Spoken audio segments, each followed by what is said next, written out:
Porque el texto para esta noche son el versículo 7, 8 y 9. Quiero decirles que el autor de la epístola de Pedro es Pedro. Algunos estudiosos de la Biblia no creen que Pedro fue el autor, porque Pedro habla de profunda teología profunda, pero era un simple pescador, un hombre tosco, pueblerino, yo diría un hombre casi ignorante. Y por eso es que muchos estudiosos de la Biblia dicen, ¿cómo es que un hombre así, sencillo, simple, sin mucha instrucción, un pescador inculto, cómo pudo haber escrito la epístola con un contenido teológico profundo? Es que la gente que a veces discute eso no conoce el poder transformador de Cristo. Yo conozco gente que aprendió a leer leyendo la Biblia y hoy día es gente culta, pero su primer paso fue la convivencia con Dios. Porque cuando Dios llega a tu vida no te transforma solo en la vida espiritual, te hace crecer intelectualmente, te hace crecer profesionalmente, te hace crecer en todas las áreas de la vida, inclusive financieramente. Pero tú no tienes que buscar a Jesús por causa del crecimiento profesional ni financiero, ¿no? Tienes que buscar a Cristo para transformar tu vida. Y cuando tú te dejas transformar por Jesucristo, pues Él termina la obra que ha empezado en ti, porque Él nunca comienza un trabajo y lo deja por la mitad, Él lo termina. Y ahora encontramos aquí un Pedro teólogo, cuando fue un simple pescador. Nunca estudió una facultad de teología, nunca hizo maestría, nunca hizo doctorado, y hoy día los doctores en teología gastan horas y horas para tratar de entender a Pedro. Y yo estoy analizando la epístola de Pedro. Ayer Pedro estaba hablando de la fe. Pedro decía así: no te preocupes con relación al día de tu salvación.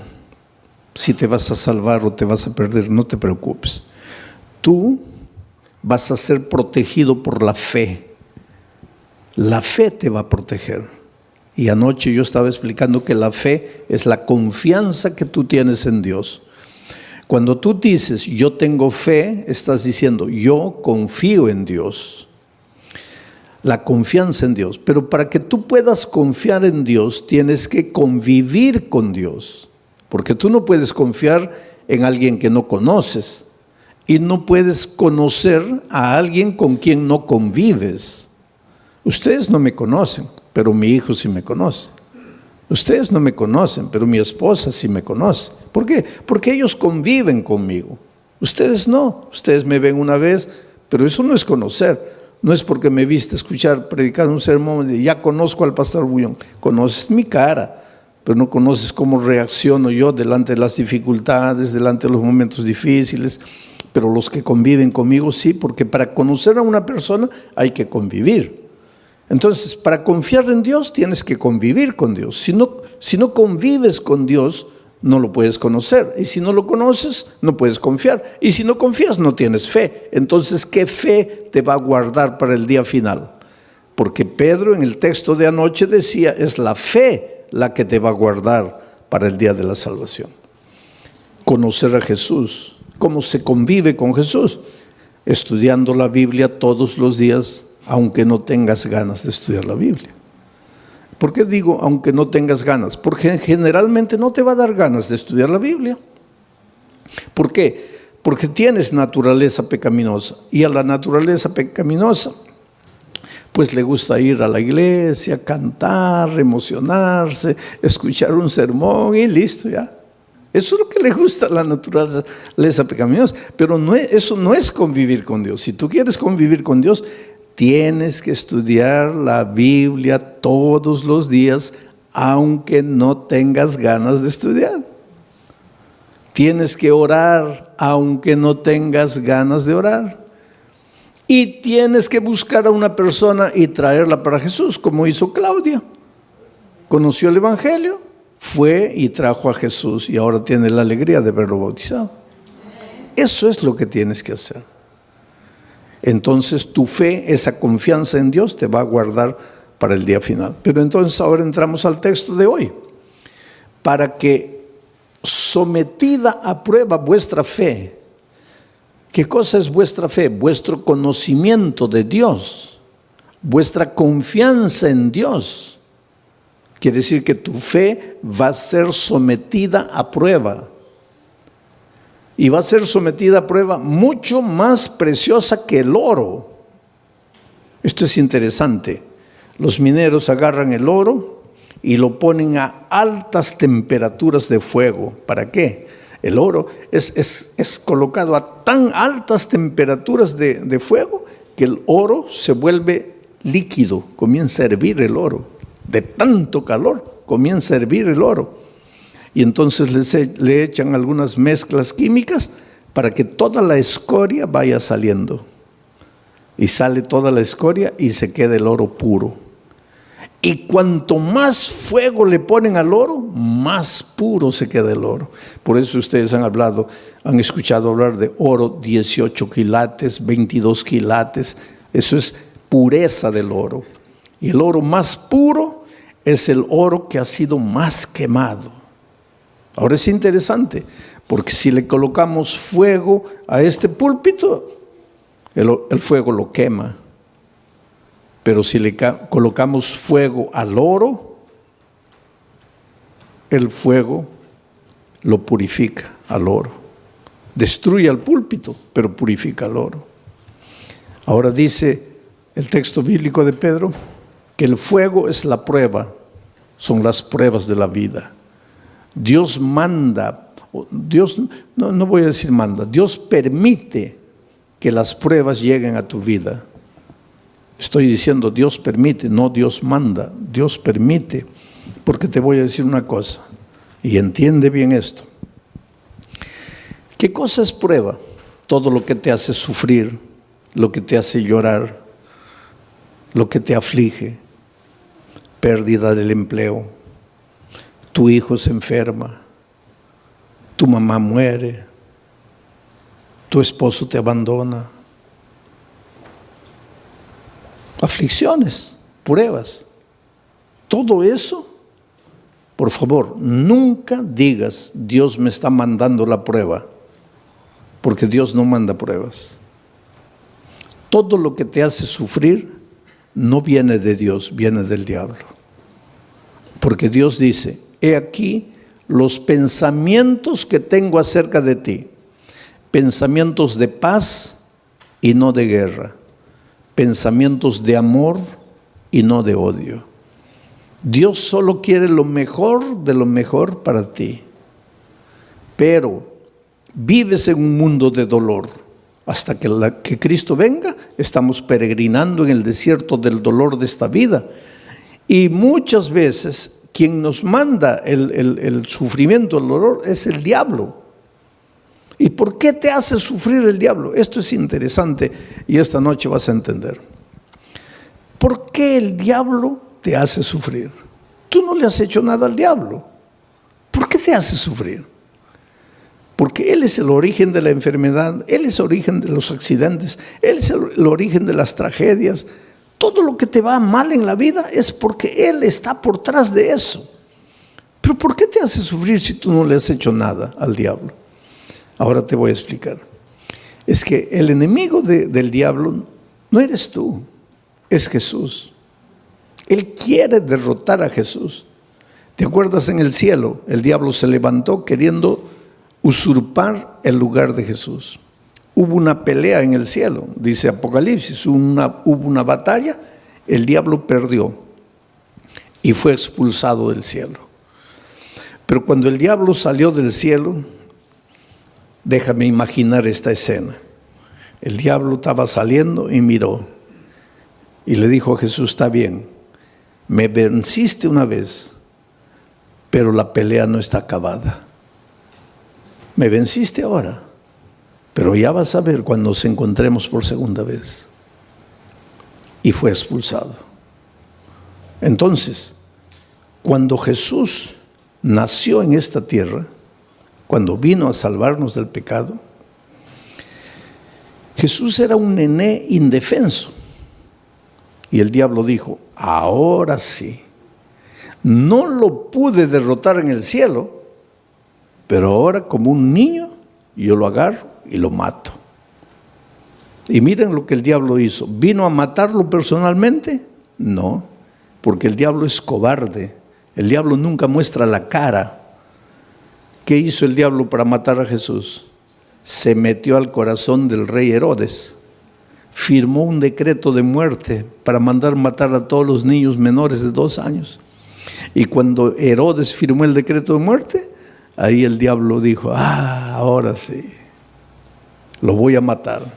De esta no se salva. Pero esa misma noche, el Espíritu de Dios se presentó a José y le dijo, toma al niño y a su madre y vete a Egipto, porque lo van a matar. Y cuando José huyó para Egipto, el diablo se quedó mordiendo los labios de rabia y dijo, me venciste por segunda vez.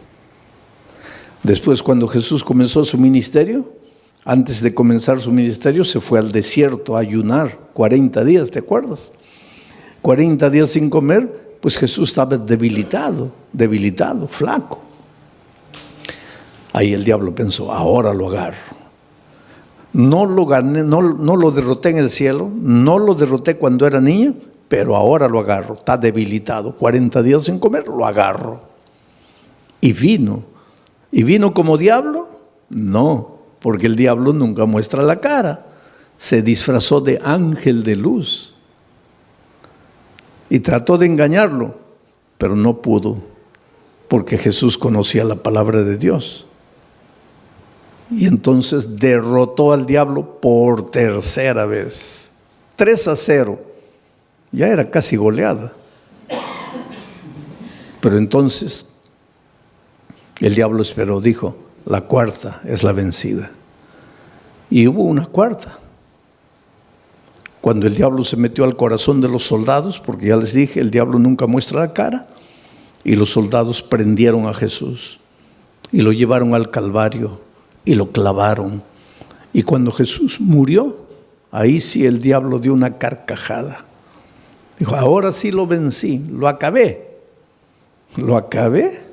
Al tercer día Jesús resucitó. Y al resucitar, ahí sí, es como si hubiera agarrado una estaca y lo hubiera clavado en el corazón del diablo. El diablo sabe que está perdido, está derrotado. El diablo no te puede hacer nada, querido. El diablo ya está perdido. El diablo ya con Cristo no puede. Entonces, como no puede con Cristo, se las agarra contigo.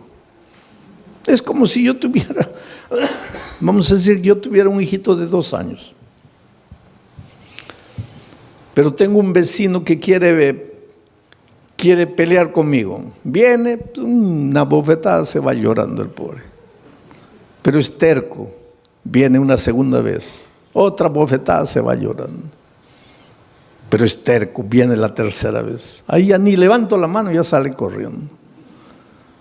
Entonces llega a una conclusión mi vecino, no, con este no puedo, este fuerte.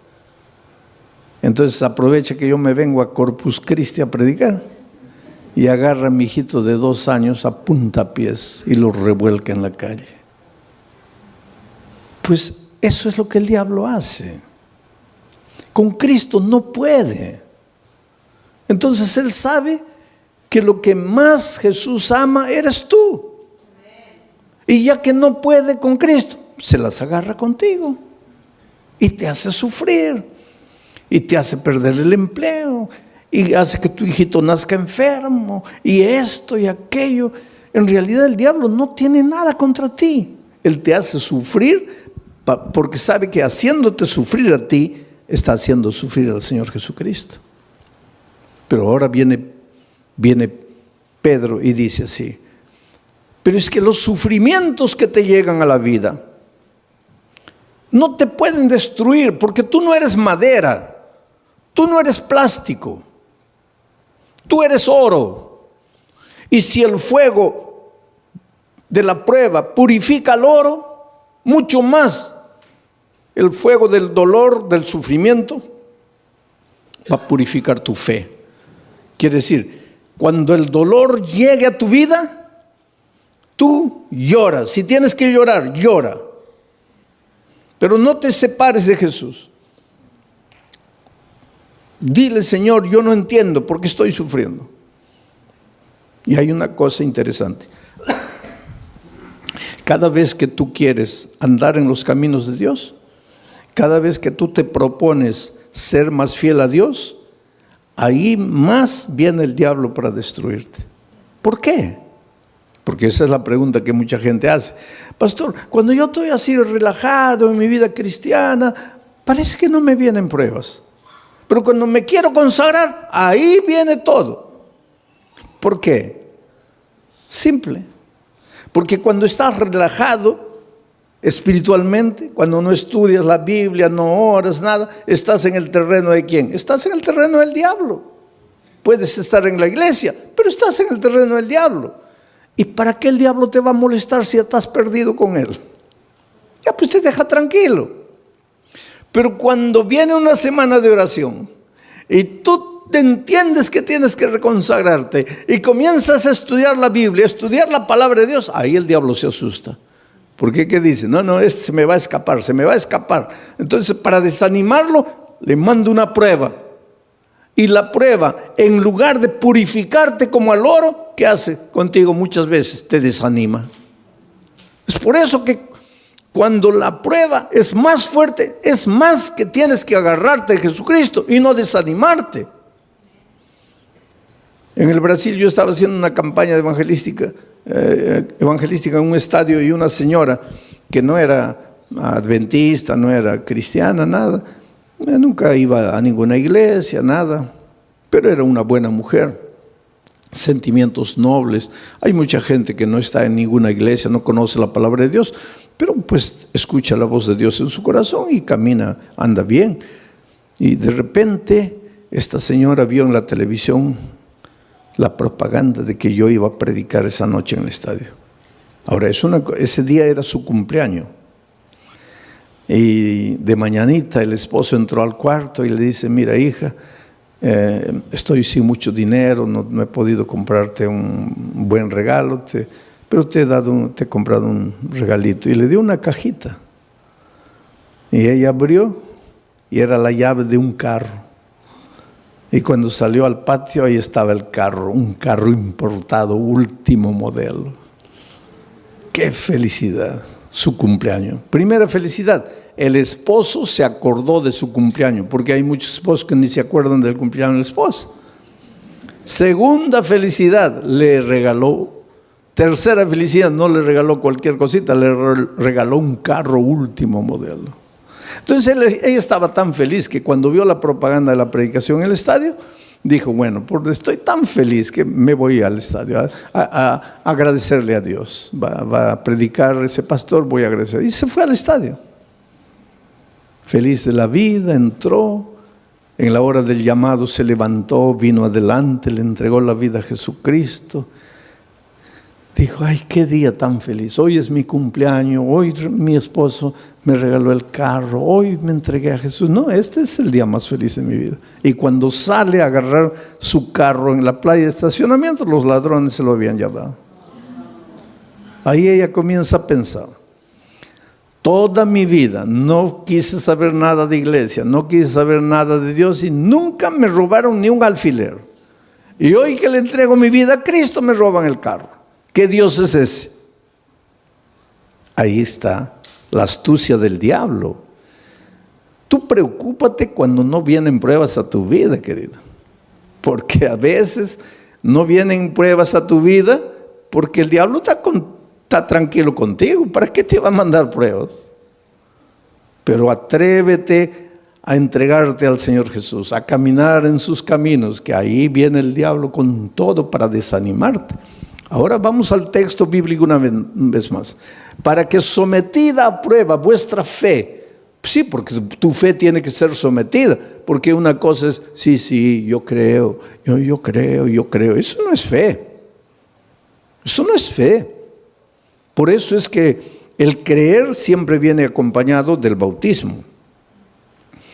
El texto de Marcos 16 dice: el que creyere y fuere bautizado, este será salvo. El problema es el idioma, porque en español creer y ser bautizado son dos cosas. Pero es que Marcos no escribió ese versículo en español, porque Marcos no hablaba español. Marcos escribió ese versículo en griego, el idioma que él hablaba. Y en griego no son dos conceptos: el que creyere y fuere bautizado. No, es un solo concepto: el que creyere siendo bautizado. O sea, en griego, creer no es solo mover la cabeza, no es solo teoría. El creer intelectual viene acompañado del creer práctico. Si tú crees, te bautizas. Si no te bautizas, es porque tu creer se quedó en la teoría, y ese creer teórico no te salva. Te voy a hacer pensar un poco. El otro día una señora me preguntó: pastor, ¿el diablo es ateo? A ver, ¿qué piensan ustedes? ¿El diablo es ateo? No, el diablo no es ateo, querido. Y Santiago explica eso. Dice: tú crees en Dios, haces bien. Pero el diablo también cree. Y no solo cree, ¿qué más hace? Tiembla. Ahora, si el diablo cree y tiembla, ¿por qué no se va a salvar? Porque su creer es teórico. Su creer no es práctico. Entonces, mucha gente hoy, muchos cristianos: sí, yo creo, bautízate. No, bautismo no, pero yo creo. Eso no existe. Yo creo, pero no me bautizo. Eso no existe, porque el creer bíblico es creer siendo bautizado. Es decir, la teoría y la práctica van juntos. Y tu fe cuando es práctica, tiene que ser probada. Tiene que ser probada. Porque el sufrimiento es como el dolor. Si tú comienzas a levantar pesas, comienza a doler. Levantas 10, ya pesa. Y comienza a doler. Al día siguiente 15, duele. Al otro día 20, duele, pero después te agarran aquí, pura piedra. Así es la fe. Cuanto más te duele, cuanto más dolor viene, cuanto más sufrimiento, tu fe más fuerte, más fuerte, más fuerte. Es por eso que en medio del dolor tienes que agradecer a Dios, porque Él sabe. Él no te manda el dolor, pero Él aprovecha el dolor que el diablo te manda para fortalecer tu fe. Para que sometida a prueba vuestra fe, mucho más preciosa que el oro, el cual, aunque perecedero, se prueba con fuego. El oro que perece, que es de esta tierra, se prueba con fuego. Entonces, si el oro se prueba con fuego, la fe, que vale mucho más, ¿cómo no se va a probar con fuego? Claro que tiene que venir el fuego del dolor. Para que sometida a prueba vuestra fe, mucho más preciosa que el oro, el cual aunque perecedero se prueba con fuego, para que entonces vuestra fe sea hallada en alabanza, gloria y honra. Quiere decir que tu fe es bombardeada por el diablo. Te arranca lágrimas, te hace sufrir. Muchas veces sientes que ya no puedes resistir de tanto dolor, de tanto sufrimiento. Aguanta un poco. En el nombre de Jesucristo, aguanta. ¿Por qué? Porque tu dolor se va a transformar en alabanza, gloria y honra. ¿Pero cuándo? ¿Cuándo? Lee la Biblia y respóndeme. ¿Cuándo? Cuando Cristo venga. Ahora me vas a decir: pastor, pero cuando Cristo venga todavía. Yo preferiría ahora. Pues eso es lo que mucha gente hace. Prefiere la hora, cortito, y pierde la eternidad toda. Yo cuando era chico, íbamos a salir de vacaciones, las pocas, tal vez la única vacación que salí con mi padre, mis hermanos. Íbamos a viajar a un lugar donde no había dentista, no había nada. y me comenzó a doler el diente, ¿no? Y mi padre me dice, mira, antes de salir vamos a arrancar el diente. Yo soy de aquellos tiempos en que dolía el diente, arrancaba, ¿no? Hoy día no, eso es un crimen. El diente te duele, hay que restaurarlo. Pero yo soy de los tiempos, dolía, arranca, dolía, arranca. Había muchachitos de 20 años que ya no tenían un diente todo arrancado porque comenzaba a doler, arrancaban. ¿Cómo ha progresado la odontología también? Hoy día es un asesinato arrancar un diente. Pero pues mi padre me dice, oye, vamos a arrancar el diente porque... No, pero me va a doler. ¿Cuánto te va a doler? Te va a doler un día. Pero vas a disfrutar de las vacaciones. No. Oye, vamos a ir a un lugar donde no hay dentista. Vamos a arrancar el diente. No, que no. Fuimos de vacaciones y el dolor aumentó y aumentó y aumentó. Se me arruinaron las vacaciones. Todo el mes llorando dolor. Y ahí mi padre me decía, ahí, yo no te dije, mejor sufre un día y disfrutas de 30 días de alegría. Ahora, tú preferiste el día de gozo y 30 días de sufrimiento. Entonces la vida cristiana es igualita, querido. En este mundo vas a encontrar dificultades, especialmente si quieres seguir a Jesucristo, porque el diablo es astuto. Tú tienes un buen empleo, pero ahora descubres que el sábado es el día santo del Señor y quieres guardar el sábado. Ya vienen los problemas. Pero hay una cosa, no te desanimes. El diablo te puede hacer sufrir un día, 2 días, 3 días, pero hay un tercer día. Cuando Cristo murió en la cruz del Calvario, el diablo dio la carcajada y dijo, ahora sí lo vencí, se acabó. Al siguiente día el diablo seguía dando la carcajada, lo vencí, lo maté. Al tercer día amaneció dando la carcajada y de repente la carcajada del diablo paró en seco, porque la tierra se abrió y Cristo resucitó. El diablo se puede reír de ti hoy, se puede reír de ti mañana, pero al tercer día va a tener que tragar la carcajada, porque Dios puede permitir que el diablo te haga sufrir un día, 2 días, 3 días, pero llega el momento en que Dios te va a devolver todo lo que el diablo te quitó. Así fue con Job. Le quitó la hacienda, le quitó los hijos, le quitó el dinero, le quitó todo, la esposa prácticamente, le quitó todo. Pero cuando llegó el momento, Dios le devolvió todo. Y se lo devolvió en doble. El doble de hacienda, el doble de dinero, el doble de camellos, el doble de ganado, el doble de hijos. Lo único que no le devolvió en doble fue la mujer. Pero todo lo demás le devolvió en doble. Dios es grande, querido. Cuando venga el dolor a tu vida, no te preocupes. ¿Por qué sufro? Dios me ha abandonado, Dios me ha dejado. No, querido, Dios no te ha dejado. Dios no te ha abandonado. Él tiene un plan para ti. ¿Y sabes por qué muchas veces permite que el dolor llegue a tu vida? Porque es la única manera de purificarte a ti mismo. A veces es en el dolor que aprendes a ser paciente. En el sufrimiento, en las lágrimas, aprendes a depender de Dios. Y esta vida cristiana es dependencia de Dios.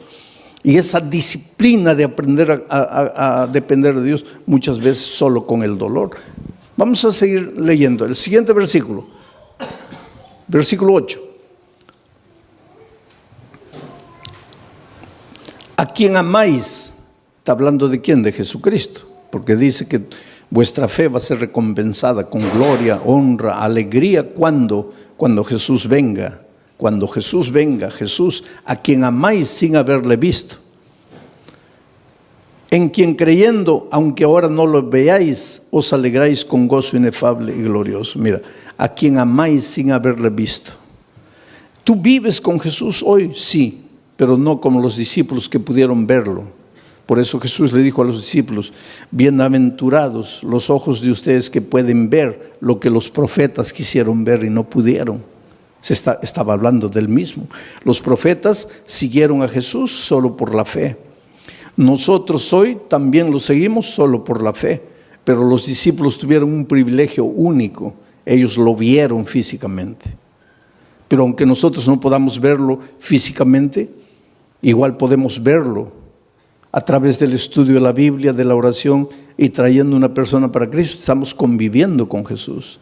Pero aquí el asunto es: ¿quién escribe a quien amáis sin haberle visto? ¿Quién escribe este versículo? Pedro. ¿Y Pedro lo vio? ¿Y lo amó?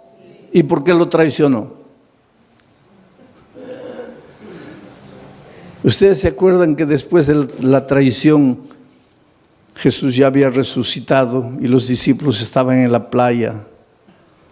Y el pobre Pedro, cuando Jesús apareció en la playa, estaba mirando para otro lado, avergonzado. Ay, ¿qué me va a decir? Que lo he traicionado, porque después de la crucifixión ya no lo vio.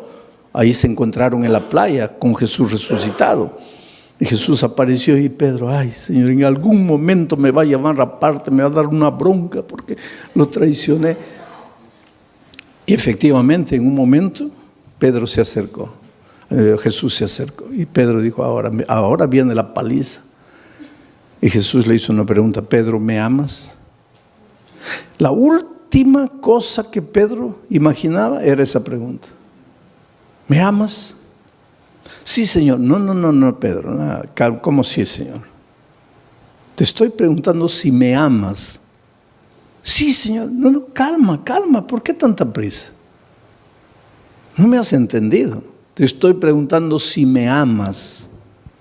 Y ahí él se dio cuenta de por qué Jesús le preguntaba eso. Y comenzó a llorar. Y dijo: Señor, yo sé, tú sabes todas las cosas. Tú no tienes ninguna razón para creer que yo te amo. Te he fallado. Pero me das la oportunidad de amarte. Y Jesús le dijo: claro que sí.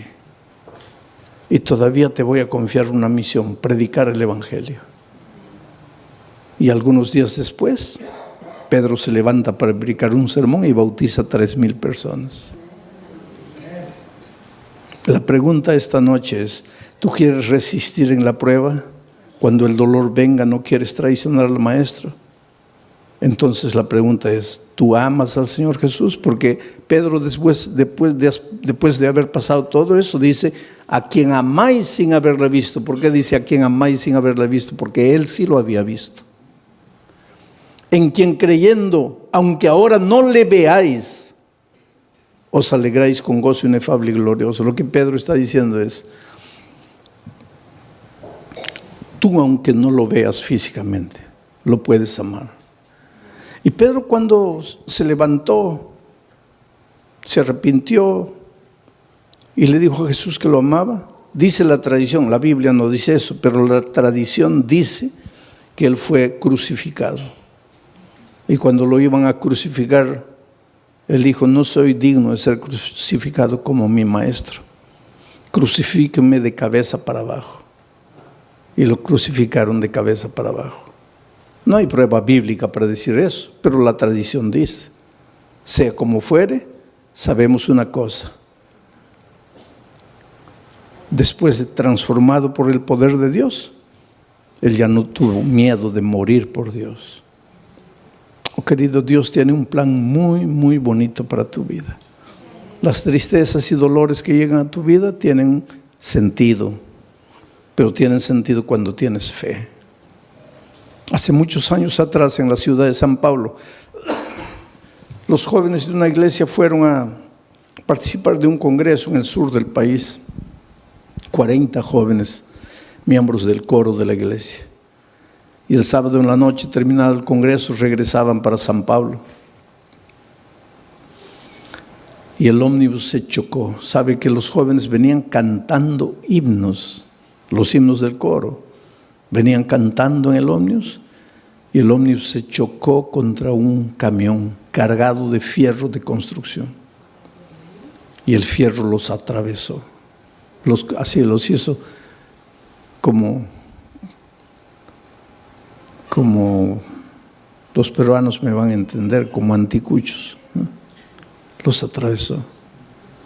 22 jóvenes murieron. Al día siguiente los periódicos publicaron una noticia. Y un periódico atrevido publicó así: ¿dónde estaba Dios cuando sus hijos cantaban? ¿Por qué no los cuidó? Es que el dolor es un misterio, ¿sabes? Tal vez en este momento tú te preguntes: ¿dónde estaba Dios cuando mi hijito de 3 años murió? ¿Qué culpa tenía mi hijito para morir como murió de leucemia? ¿Qué mal había hecho? Es que no necesitas hacer mal para sufrir. El diablo se deleita en hacerte sufrir. Pero el dolor es como el fuego sobre el oro: o te purifica o te destruye. Interesante que entre esos jóvenes que habían muerto, había una chica que hace 6 meses había sido bautizada contra la voluntad de sus padres. Ella tenía 22 años, una joven. El día que se bautizó, el padre le dijo: mira, olvídate que yo soy tu padre, que tú eres mi hija. Lo peor que podría haberme sucedido en la vida es que tú traicionaras la fe de tus padres, de tus abuelos, de tus bisabuelos. Pero la niña no había conocido solo la teoría del Evangelio, sino que el Evangelio se había hecho carne en su vida, de tal manera que ella se volvió una hija tan dulce, tan cariñosa, pero la madre y el padre nunca aceptaron el calor, el cariño, el amor de la hija. Aquel viernes de tarde en que se iban para el congreso, ella fue a despedirse del papá y le dijo: mira, papá, me estoy yendo a Curitiba con los jóvenes de la iglesia. Y él le dijo: ¿y qué me avisas a mí? Tú no haces lo que te da la gana, tú no te metiste a esa iglesia, tú no te bautizaste. ¿Y qué vienes a avisarme que te vas? Tú siempre haces lo que te da la gana, vete a donde quieras. Y ella le dijo: sí, papito, pero yo vine a darte un beso, me voy. Y cuando se acercó para besarlo, el padre retiró el rostro y dijo: no quiero nada de ti. Y en el camino de vuelta, la niña muere. ¿Sabes que los hijos de Dios también morimos en accidentes? Entonces, cuando te pasa un accidente, no digo: ¿dónde estaba Dios? Dios está en el mismo lugar. Jesús dijo que cuando la lluvia cae, moja a los justos y a los injustos. Y cuando el sol sale, alumbra a los justos y a los injustos. Estamos en un mundo de dolor. Ese padre hizo tanto escándalo en la iglesia, ¿sabes? El día del sepultamiento, 22 cajones estaban ahí. Y mientras sepultaban a los jóvenes sobrevivientes que habían salido del accidente cantaban. Sus amigos estaban siendo enterrados y ellos cantaban, lloraban. Las lágrimas caían, pero cantaban. Lloraban porque tenían tristeza. Cantaban porque tenían esperanza. Es que los seres humanos que aprendemos a confiar en Cristo somos capaces de cantar en medio del dolor. Mientras que el padre estaba destruido ahí, ¿sabes? Y cuando llegó el momento del bajar el cajón de la hija, él se arrojó y decía: entiérrenme con ella, quiero morir. Y abrazando al cajón le decía: mira, hijita, el viernes me quisiste dar un beso y yo no sabía que era el último beso y te rechacé. Por favor, perdóname. Quiero morir, quiero morir, quiero morir. Fue una escena triste, dramática, cuando sacaron al padre, terminó el entierro, todos se fueron. El hombre se quedó solito junto a la tumba de su hija. Y la mejor amiga de su hija, que salió viva del accidente, que fue justamente la que la llevó al Evangelio, al conocimiento de la palabra de Dios, Ya cuando se estaba yendo, volteó y vio que el papá de su amiga estaba ahí junto a la tumba y dijo: voy a volver. Yo sé que él no quiere hablar con nadie, pero voy a volver. Y volvió. Y se paró junto a él. Y él la miró: ¿qué quieres? Le dijo: mire, su hija va a resucitar. ¿Qué? Su hija va a resucitar. ¿Cómo va a resucitar? Porque la palabra de Dios dice, y te voy a leer aquí, porque él le había dicho: yo no entiendo, yo no los entiendo a ustedes. Ustedes son locos. Yo estoy aquí destrozado, mi hija muerta, y ustedes cantando. Ustedes son locos.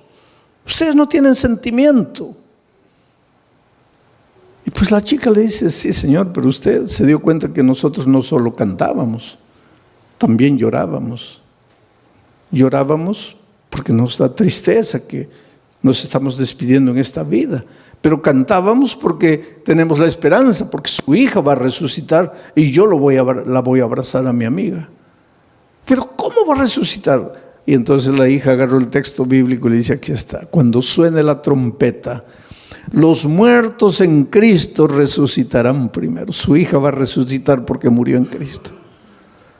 Y ese hombre que estaba derrotado abrió los ojos así, dice: ¿quiere decir que mi hija va a resucitar? Sí, Señor. ¿Quiere decir que yo la voy a poder ver? No sé, Señor. ¿Cómo no sabe? No dice que va a resucitar. Va a resucitar. Pero entonces la voy a ver. Ahí no sé. ¿Pero cómo no sabes? Porque dice: los muertos en Cristo. Mi pregunta es: ¿usted está en Cristo? Si usted está en Cristo, la va a ver, la va a abrazar, va a vivir eternamente con ella. Pero si usted no está en Cristo, ¿y qué hago para estar en Cristo? Porque yo quiero abrazar a mi hija. Y ella le dijo: abra su corazón aquí, dígale que ama a Jesús, que quiere caminar con Él, que quiere estudiar su palabra. Y tú sabes que ese hombre se bautizó, la esposa se bautizó, los hijos se bautizaron. Yo solo imagino el día de la resurrección, cuando la niña resucite, transformada para vida eterna, y vea venir a abrazarla a su padre, a su madre, a sus hermanos, todos vestidos de vestiduras blancas y corona de justicia en la cabeza. Y la hija diga: ustedes que me persiguieron, que me maltrataron por causa de la fe, ustedes están. Y el padre les diga: hija, tal vez si tú no hubieras muerto, nosotros nunca nos hubiéramos rendido a Jesús. El dolor no llega sin motivo. El dolor tiene un motivo. El dolor llega para purificarte, a veces llega para sacudirte, para hacerte pensar. Por eso la Biblia dice: hoy es el día de buena nueva, hoy es el día de salvación. Y por eso te voy a hacer una invitación. Esta invitación no es para los miembros de iglesia bautizados, porque ustedes un día pues ya se levantaron, ya fueron adelante entregándole la vida a Cristo. Esta invitación es para ti, querido, que estás estudiando la palabra de Dios, estás conociendo el Evangelio. Esta noche has recibido la invitación de un amigo, de un vecino, de un compañero de trabajo, de un pariente, y has venido esta noche. Pero esta noche quieres decirle: Señor Jesús, yo quiero amarte, yo te entrego mi vida, yo quiero estudiar más tu palabra, yo quiero conocer el Evangelio, yo quiero prepararme para ir al cielo cuando tú vengas. Yo estaba predicando una noche así, en una iglesia más o menos así, y una señora ya dio un grito atrás, y toda la gente se volvió para mirarla, porque era un grito con una voz que no era una voz natural. Y de repente las personas se dieron cuenta que estaba poseída por el demonio. Y ella agarró un banco así, enorme banco de unos 6 metros, con una fuerza descomunal. Allá en Brasil, madera sólida, madera de ley. ella levantó la banca así con una fuerza descomunal que no era fuerza de ella, porque ningún ser humano podría levantar una banca de esas. Y desde allá arrojó la banca para mí aquí. Y si yo no me retiro, la banca me golpea y me mata. Miren, la fuerza descomunal, no era ella, era el demonio dentro de ella. Pero lo interesante es que la mujer vino arrastrándose por el suelo, sí, parecía una serpiente, sus ojos inyectados en sangre, le salía espuma por la boca y venía arrastrándose, y la gente se asustó, pues se levantó, y yo miraba a todos los lados, ¿dónde están mis diáconos? Mis diáconos estaban corriendo por ahí. Pero la mujer venía así arrastrándose, y hablaba una cosa y decía así: yo no te hago nada y tú vives persiguiéndome, te voy a matar. ¿Sabes, querido? No me gusta ver esas escenas, porque yo creo que nosotros hemos nacido para vivir en compañía del Señor Jesús, no del enemigo. Eso me hace mal, ¿sabes? Yo me siento horrible, no me gusta ver una escena. He presenciado muchas escenas de esas a lo largo de mi ministerio, y cuando vi que esa mujer avanzaba, pues yo cerré los ojos y dije: Dios mío, ahora, en este momento es el momento en que vas a manifestar tu poder. Y finalmente, cuando la mujer llegó aquí, se desmayó. Pero esa noche, al pueblo que estaba medio asustado, yo les dije: hermanos, ¿están viendo esa escena triste? Pues eso es todo lo que el enemigo puede hacer: arrastrarse, amenazar. ¿Qué más te puede hacer? Y yo te digo esta noche, querido, el enemigo no te puede hacer nada. Y si te está amarrando, si te está esclavizando, ten presente que no hay nada en tu vida que no puedas vencer en el nombre del Señor Jesucristo. El otro día alguien me dice: pastor, yo cuando escucho predicar de la tierra nueva, del cielo, me emociono, pero al mismo tiempo me desespero, porque pastor, cuando contemplo mi vida, yo llego a la conclusión: yo no voy a llegar, pastor. Ay, usted no sabe lo que hay en mi vida. Yo no sé lo que hay en tu vida, pero yo sé que hay un Dios todopoderoso que ha prometido muchas cosas al vencedor. Y si ha prometido cosas al vencedor, es porque la victoria no es ilusión, la victoria es cierta. Y esta noche puedes salir de aquí un victorioso si entregas tu corazón a Jesús.